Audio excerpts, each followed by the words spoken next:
पास 3 angle है और तीनों कैसे है? Right angle. कैसे है? समझ आया ना जी। वन टाइम आपका एंगल ऑफ एलिवेशन बनेगा, यानी हमारी आंखें यहाँ है, यहाँ 60 डिग्री। कितना बनेगा? 60। और सेकंड टाइम कितना बनेगा? 45 डिग्री। और थर्ड टाइम कितना बनेगा? कितना बनेगा बच्चा? 30। कितना बनेगा?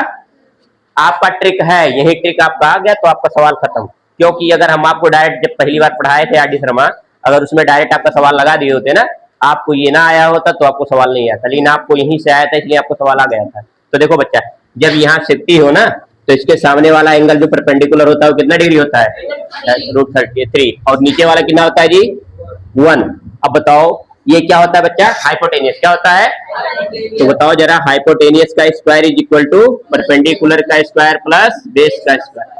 हाइपोटेनियस की वैल्यू लानी है, यानी ए मान लेते हैं, बी मान लेते हैं, सी। हमको किसकी वैल्यू लानी है? B C. किसकी वैल्यू लानी है? परपेंडिकुलर कितना है? √3 और बेस कितना है? 1। √3 का स्क्वायर 3। ये कितना हुआ बच्चा? 4। जब बी सी की वैल्यू लानी है कहाँ जाएगा? अंडर रूट में। और अंडर रूट निकलता है तो कैसे आता है? प्लस और माइनस। अब बताओ यहाँ प्लस और माइनस दोनों में रखा जाएगा? नहीं, क्योंकि बी सी एक डिस्टेंस है और डिस्टेंस ऑलवेज कैसा होता है? पॉजिटिव। इसलिए नंबर क्या आएगा? हाँ, लेकिन आप जब निकालोगे प्लस माइनस दोनों में निकालोगे। ठीक है जी, समझ आ रहा है ना? तो जब एंगल आपका कितना डिग्री दो? 60, तो हमेशा परपेंडिकुलर कितना होगा? बेस कितना होगा? Any doubt? अब आते हैं 45 पे। क्या आते हैं बच्चा? अब 45 यानी 45 है तो ये कितना बनेगा? 1। ये कितना होगा? कैसे आइडिया है, पता है कि नहीं? देखो किसी ट्रायंगल का सम कितना होता है? 180। तो ये 90 है तो ये कितना बनेगा? 45। तो ये कितना बनेगा? 45। यानी जब दो एंगल इक्वल होते हैं तो दो साइड आपस में क्या होते हैं? इक्वल। तो अगर ये एंगल 1 है तो ये कितना बनेगा? ये साइड 1 है तो ये साइड कितना बनेगा? 1। अब 1 का स्क्वायर 1, 1 का स्क्वायर 1, 1 1 2। तो बताओ जब अंडर रूट हटाओगे कितना जाएगा? स्क्वायर हटाएंगे क्या आएगा? अंडर रूट आया। यानी जब एंगल कहीं 45 मिला तो बेस कितना मिलेगा? 1। और परपेंडिकुलर कितना मिलेगा? 1। और ये हाइपोटेनियस कितना होगा? आया। अब की बार आते हैं अंडर कितना आते हैं? 30 डिग्री। कितना आते हैं? तो बताओ ये कितना डिग्री बनेगा? ये कितना बनेगा साइड? √3। ये कितना बनेगा? 1। ये कितना बनेगा? 2। कंफ्यूजन देखो इसमें और इसमें आप होते हो। जब नीचे हो 30 तो नीचे होगा √3, 3 3 3 3 मैचिंग। समझ में आया ना जी? और ये कितना हो जाएगा? 2। यानी 60 में और 30 में दोनों में हाइपोटेनियस क्या होता है? इक्वल। चेंजिंग कौन हो रहा है? सभी तो बताए हैं। कौन कौन सी साइड चेंज होते हैं? परपेंडिकुलर और बेस। कौन नॉट चेंजिंग होता है? आया। 30 होगा तो नीचे क्या होगा? √3। परपेंडिकुलर कितना होगा? 1। 60 होगा तो बेस कितना होगा? 1। और कितना आएगा? आइडिया हुआ? कंफ्यूजन नहीं हुआ ना? अब एक चीज आप लोग को बताए हैं, आप लोग पढ़ते हो पंडित बद्री प्रसाद। और क्या होता है जी? हरिहर गोविंद। समझ आया ना जी? हाँ, क्या होता है? और ये बताओ किसका रेशियो होता है? पहला 10 का। किसका? सॉरी है साइन का। किसका होता है जी? साइन थीटा इक्वल टू क्या होता है? ये 5। ये दूसरा किसका होता है? कॉस का। कॉस थीटा इक्वल टू क्या होता है? ये थर्ड वाला किसका होता है? 10। टेन थीटा इक्वल टू क्या होता है? आया। साइन का रेसिप्रोकल कोसेक। कोसेक थीटा बराबर क्या होगा जी? ये 5। उल्टा कर लो। कॉस का अपोजिट सेक थीटा बराबर क्या होगा? और ये किसका अपोजिट होता है? कॉट। कॉट का अपोजिट क्या होगा बच्चा? Any doubt? नहीं। हाँ, पबजी खेलोगे हाफ हाफ के। हाँ जी, वेरी गुड। समझ आया ना जी? समझ आ रहा है ना? तो बताएंगे इसके बाद आपका हाइट एंड डिस्टेंस खत्म। समझ आया? देखो क्या दिया है? ए tower stand vertically on the ground. एक टावर क्या हुआ है जी? ग्राउंड पे कैसा खड़ा हुआ है? वर्टिकली। वर्टिकली जानते हो ना जी?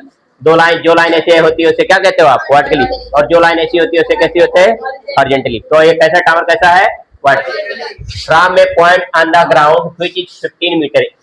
ग्राउंड के एक पॉइंट से 15 मीटर दूर पे टावर के फुट से 15 मीटर दूर। टावर के फुट से 15 मीटर दूर। यानी टावर यहाँ है तो टावर का फुट यही होगा ना जी? फुट मतलब कहाँ होता है? नीचे के ऊपर। नीचे। तो इससे 15 मीटर दूर क्या बन रहा है बच्चा? Angle of elevation. क्या बन रहा है? Angle of. यानी हमारी निगाह यहाँ नीचे होगी कि ऊपर? कहाँ से देख रहे हो आप? नीचे से। और कहाँ देख रहे हो आप? ऊपर।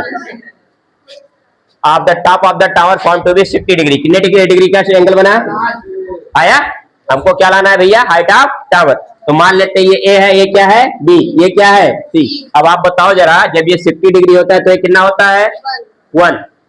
ठीक, देख लो बच्चा, जब ये 60 डिग्री होता है तो ये कितना होता है? 1। ये कितना होता है? √3। अगर बताओ 1 की वैल्यू 15 है तो √3 की वैल्यू? तो आंसर कितना आया आपका डायरेक्ट 15√3 आया कि नहीं आया?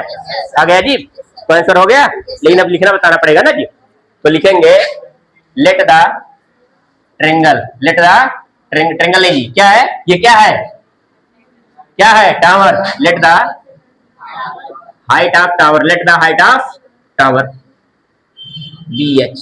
हाइट ऑफ टावर क्या माने हो बच्चा? H। समझ आ रहा है ना जी। आगे क्या है? Tower foot, tower foot, tower foot कहाँ है जी? Tower foot away 15 metre away from the ground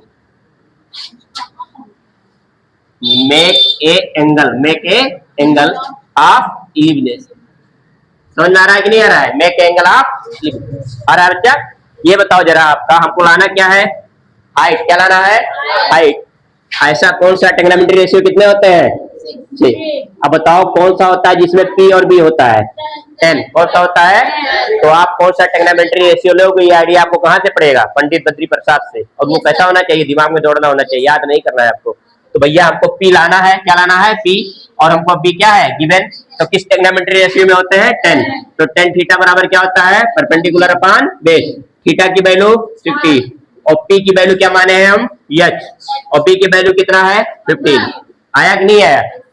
tan 50 की value √3 is equal to H upon कितना हुआ? 15। हमको H की वैल्यू लानी है तो cross multiply, this is a answer. तो बताओ क्या लिखेंगे? Height of tower, height of tower is equal to कितना हो गया? 15√3।